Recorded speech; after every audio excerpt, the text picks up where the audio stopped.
Basically, it just started from like a simple desire to brew all grain batches.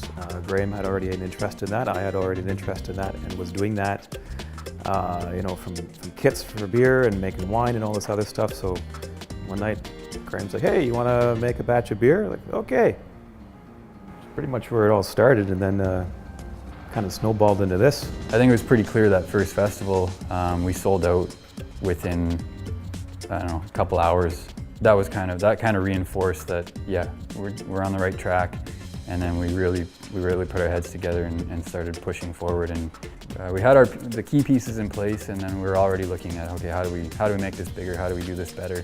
Yeah, so we did start from small, like very small, and then just continue to add a little bit more so we can produce more product and more varieties.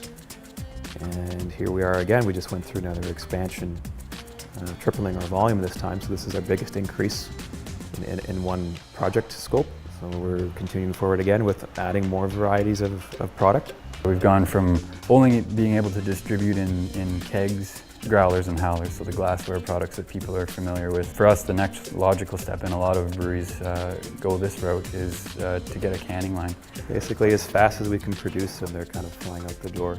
This is a semi-automated machine. There's still quite a bit of manual input, so it requires minimum of 2 people like me and Vince to run it.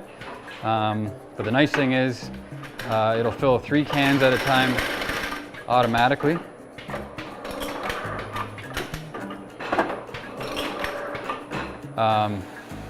So input on this side, Vince is going to load this deck. This is manual. This is the manual component. He's going to push these cans through. It goes into these filler heads, gets purged with CO2 first. So all the ambient air gets pushed out. CO2 is heavier than the atmospheric air. It gets pushed into the 3 filler heads. That gets pumped with beer. We control that through all kinds of sensors. It detects when the can's full. The filler head lifts. It gets pushed into the next track. There's an arm that moves forward. Lids drop from the top into the seamer, and then they go through this process here. You'll see in a second. So there's some rubbing there, but and then they come out fully seamed and ready for consumption. And yeah, we package everything on this side. Every can, or just about every can, gets weighed. Once we're comfortable with where the fills are for consistency, we pop these pack techs on. These are convenient because they're reusable. So we source these out of Southern Ontario. They come in 6s and 4s. They come in, I think, larger sizes, but we got 6s and 4s. Throw that on top of 6 cans or 4 cans. They get shuffled off to our cold room, and they sit there until either we deliver them somewhere to an account, or people come to get them out of our fridge. Yeah, so it was important for us to be able to offer a range of products. So we're very careful how we select those products. It's based on seasonal availability. It's based on our own tastes, things that we're interested in brewing, and things obviously that we think would do well in our market. The split shot, the rabbit's foot, the anvil, and most recently the deadfall have kind of just evolved into those flagship brews. It wasn't meant by design that we said, okay, these are going to be the ones. We let the public kind of dictate which would be our flagships after opening. Yeah, and we still kind of do that now, and we'll be doing more of that. Release a seasonal or one-off batch and see how it does. If it does very well, then it may be in regular rotation, or it may not end up in regular rotation. It's just part of the process.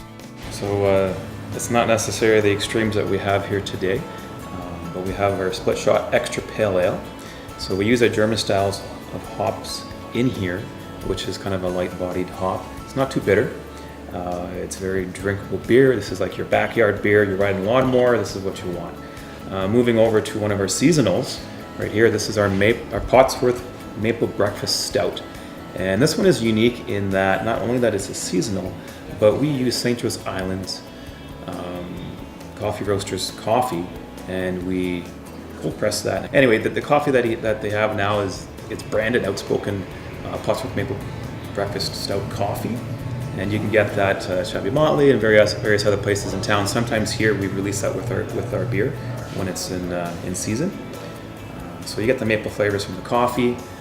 It's also creamy. It's a nice body to it, but it's also very drinkable as well. It's not as heavy as you'd think a stout would be. In here we have what is known as a false bottom. So this is basically a giant colander that will hold the grain bed while the liquid drains out. So after the grain has sat in this mash tun for an hour, the wort has then been produced. We have sugary liquid called wort that drains out the bottom just like water out of a pasta colander.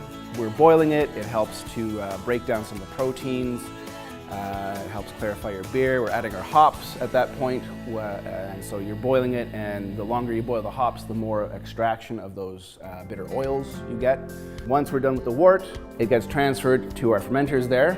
We chill it, obviously, so it's ready to be fermented. We can pitch our yeast at a nice room temperature instead of hot because it comes out boiling. This is our brew house slash storage for a beer.